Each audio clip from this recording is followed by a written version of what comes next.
आज का दिन हमारे देश के लिए बड़ी क्षति का दिन रहा है। आज हमारे बीच रतन टाटा जी नहीं रहे। रतन टाटा जी का हमारे देश के लिए हर क्षेत्र में, हर फील्ड में बहुत विशेष योगदान रहा है। तो हमारे लर्न एंड प्रे परिवार की ओर से उनको सत सत नमन। और आज उनके बारे में कुछ चीजें हम जानेंगे।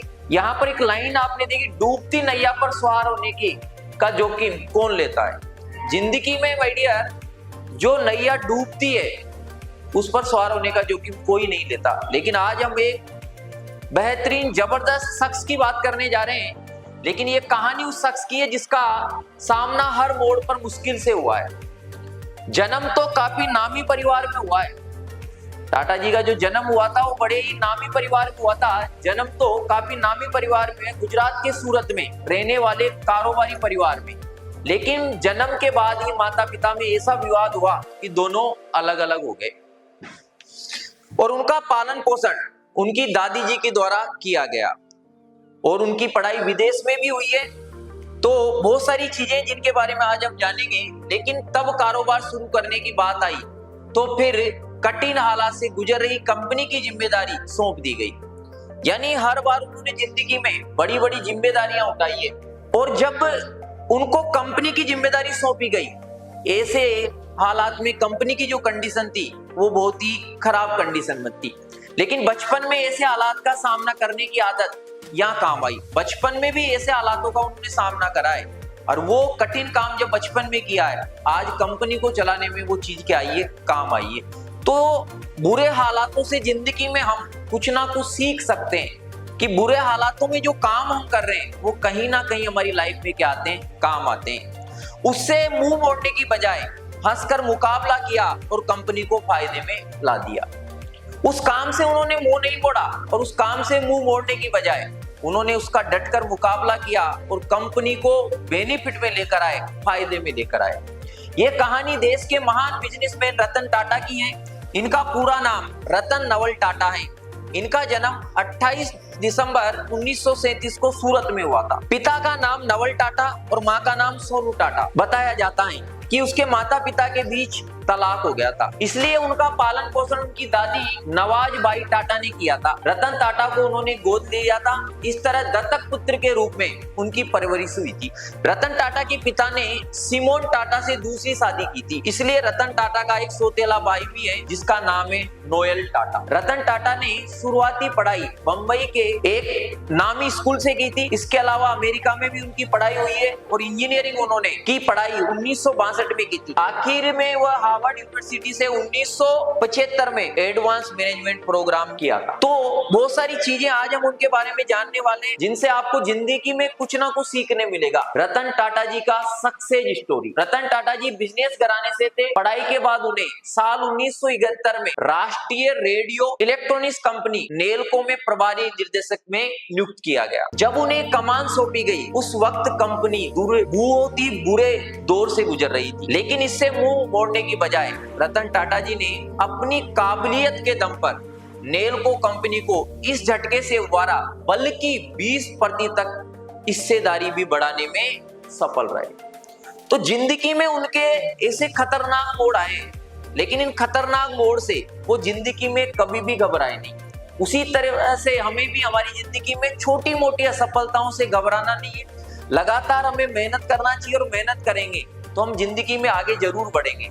हालांकि इमरजेंसी और आर्थिक मंदी से कंपनी को काफी नुकसान भी हुआ है, फिर भी वो नहीं घबराए और 1977 में टाटा को यूनियन की हड़ताल का सामना भी करना पड़ा, जिसके चलते बाद नेल्को कंपनी को बंद भी करना पड़ा।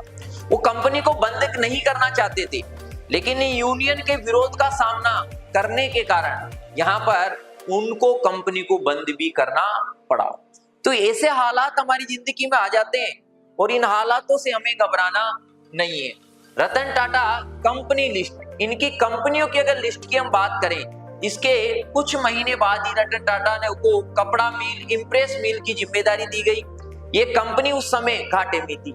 यानी जब भी इन्हें किसी भी कंपनी की जिम्मेदारी दी गई है, उस टाइम हर कंपनी क्या थी, घाटे में थी। और ये कंपनी उस समय घाटे में थी, आखिरकार इसे भी बंद करना पड़ा था। लेकिन रतन टाटा ने कभी हार नहीं मानी।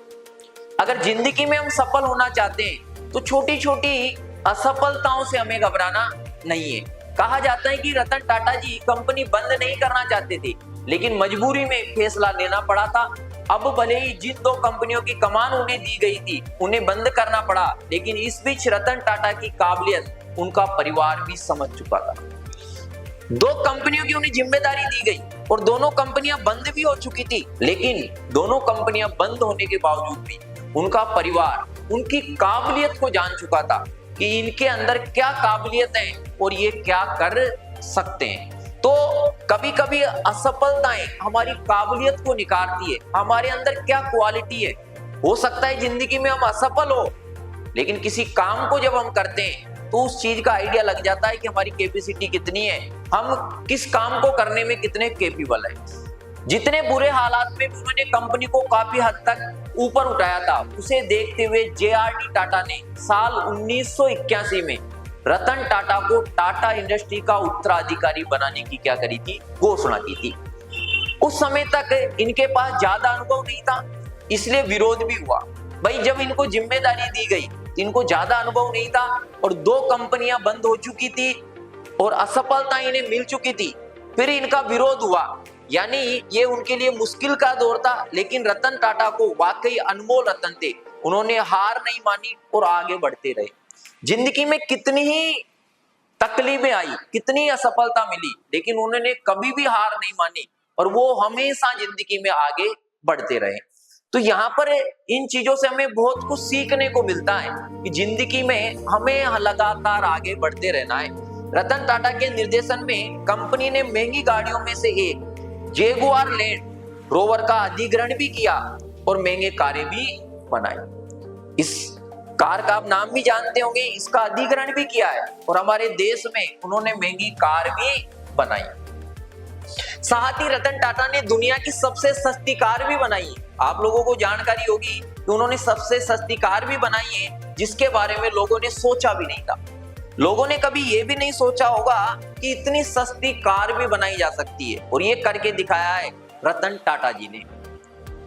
लखटिया यानी लाख रुपए में कार लेने के सपने को भी रतन टाटा जी ने क्या किया था, साकार किया था। रतन टाटा की महज 1 लाख रुपए की लागत वाली नैनो कार को दुनिया में सबसे सस्ती कार बताया जाता है। तो यहाँ पर इन्होंने बड़ी बड़ी महंगी कारें भी बनाई है और दुनिया की सबसे सस्ती कार जो मानी जाती है नैनो कार भी इनके द्वारा बनाई गई है। रतन टाटा की सबसे चर्चित कहानी, अगर इनकी सबसे चर्चित कहानी की हम बात करना चाहें तो इनकी सबसे चर्चित कहानी क्या है।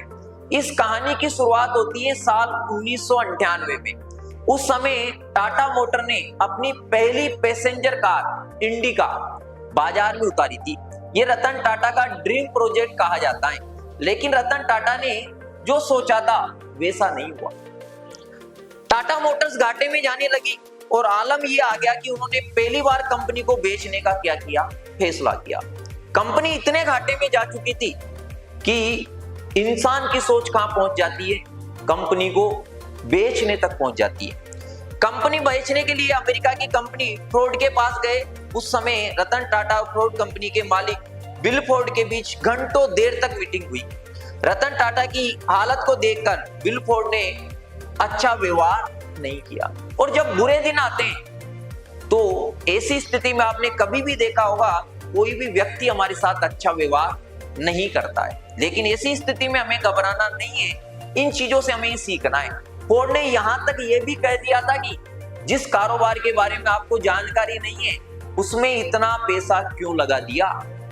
और जब आइडिया जिंदगी में हम असफल होते हैं तो ऐसे ताने अक्सर हमें सुनने को मिलते हैं। आखिर में तो फोर्ड ने हद ही पार कर दी और यह भी कह दिया कि कंपनी खरीद कर हम आप पर एहसान कर रहे हैं। ये आखिरी शब्द सुनकर रतन टाटा वहां से बाहर निकलते हैं और कंपनी बेचने के फैसले को कैंसिल कर देते हैं। आपकी जिंदगी में भी ऐसा मोड़ आएगा। 1-2 एग्जाम देने के बाद अगर आप असफल हो जाते हो तो आपको सलाह देने वाले आपके रिश्तेदार आपसे कहेंगे कि पढ़ाई छोड़ दो, लेकिन आपको ऐसी स्थिति में घबराना नहीं है। नेगेटिव बातें आपके अंदर नहीं आना चाहिए। ये चीजें हमें यहाँ से सीखना है और जिंदगी में हमें आगे बढ़ना है, क्योंकि अगर लगातार हम मेहनत करेंगे तो सफलता आपको निश्चित मिलेगी। उन्होंने डील ही खत्म कर दी और फिर से उसी टाटा इंडिका कार प्रोजेक्ट पर काम करना शुरू किया। और जब वो इंसान मन में ठान लेता है तो दुनिया की कोई ताकत नहीं जो आपको आगे बढ़ने से रोक सके। उन्होंने एक रिसर्च टीम तैयार की और काम को बड़ी गहराई से वो करने लगे, जिसका काम था मार्केट में क्या चल रहा है। एक ऐसी टीम उन्होंने बनाई जिसका काम केवल ये था कि मार्केट में चल क्या रहा है, लोग क्या चाहते हैं, लोगों की चाहत क्या है, लोगों की इच्छाओं को उन्होंने पहचानना स्टार्ट किया, ये पता लगाया जाए, फिर उससे लॉन्च किया जाए। जब वो फेलियर हुए तो उन्होंने लोगों की सोच को जानना स्टार्ट किया कि लोग चाहते क्या हैं, वो क्या, उसके अकॉर्डिंग फिर काम करना उन्होंने क्या किया, प्रारंभ किया। और ये जरूरी है जिंदगी में, किसी भी बिजनेस में भाई डियर, ये बातें बड़ी इंपॉर्टेंट हैं। फिर वही टाटा इंडिका ने सफलता की नई बुलंदियों को छू लिया और फिर रतन टाटा लगातार आगे बढ़ रहे थे और वही फोर्ड कंपनी का पतन शुरू हो गया। ऐसा दिन आता है, आपको कभी भी ओवर कॉन्फिडेंस में नहीं जाना है। साल 2008 के आते आते फोर्ड कंपनी दिवालिया होने की कगार पर आ पहुंची। जो ताने मार रहे थे भाई डियर, आज वो किस कंडीशन पर पहुंच गए, दिवालिया कंडीशन पर पहुंच गए। तो हमें कभी भी हमसे छोटे लोगों का मजाक नहीं उड़ाना चाहिए। और कभी अगर कोई किसी कंडीशन में, दुख में, तो ऐसी स्थिति में लोगों का हमें क्या देना चाहिए, साथ देना चाहिए, ना कि उनके साथ किसी भी प्रकार का दुर्व्यवहार किया जाना चाहिए। आखिर क्यों है रतन टाटा इतने महान? आज हमारे भारत देश में एक ही फील्ड में नहीं, हर फील्ड में, ज्ञान के फील्ड की बात करें, मोटिवेशन की बात करें, किसी भी इंडस्ट्री की बात करें, हर क्षेत्र में रतन टाटा जी का बहुत ही योगदान रहा है। उस योगदान को हम नहीं भुला सकते। अगर हम टाटा ग्रुप की सभी कंपनियों की मार्केट वैल्यू की बात करें तो एक अनुमान के हिसाब से जितनी उनकी कंपनियां हैं, उनकी मार्केट वैल्यू 17 लाख करोड़ रुपए होगी। एक रिपोर्ट के मुताबिक उनकी कुल संपत्ति यहाँ पर आप देख सकते हैं 117 बिलियन डॉलर यानी करीबन 8.25 लाख करोड़ है। रतन टाटा इसमें से 65% पैसा लोगों की मदद करने के लिए दान दे चुके हैं। यानी आज के समय इस कलयुग में इनसे बड़ा दानी भी नहीं हो सकता। अगर आप सोच सकते हो, अगर ये 65% पैसा दुनिया में अपने देश में अगर दान नहीं करते तो आज अमीरों की लिस्ट में इनका नाम कहाँ होता। हो सकता है आज अमीरों की लिस्ट में इनका नाम ना हो, लेकिन अगर दानियों की लिस्ट हम पूरे विश्व की उठाकर देखेंगे तो रतन टाटा जी का कहीं ना कहीं आपको नाम दिखाई देगा। ऐसे ये महान व्यक्ति थे जिन्होंने हमारे देश को बहुत कुछ दिया है और इनकी जिंदगी से हमें अपनी जिंदगी में बहुत कुछ सीखने को मिलता है, एक मोटिवेशनल मिलता है जिंदगी में। अगर कभी हम फेलियर हो जाते हैं तो उस कंडीशन से सफलता की ओर हमें कैसे बढ़ना है, ये सब बातें हमें इनसे सीखने को मिलती हैं। और आज का दिन हमारे देश के लिए बड़ा ही क्षति का दिन है और मैं इनको श्रद्धांजलि अर्पित करता हूँ, सत सत नमन करता हूँ। जय हिंद, वंदे मातरम।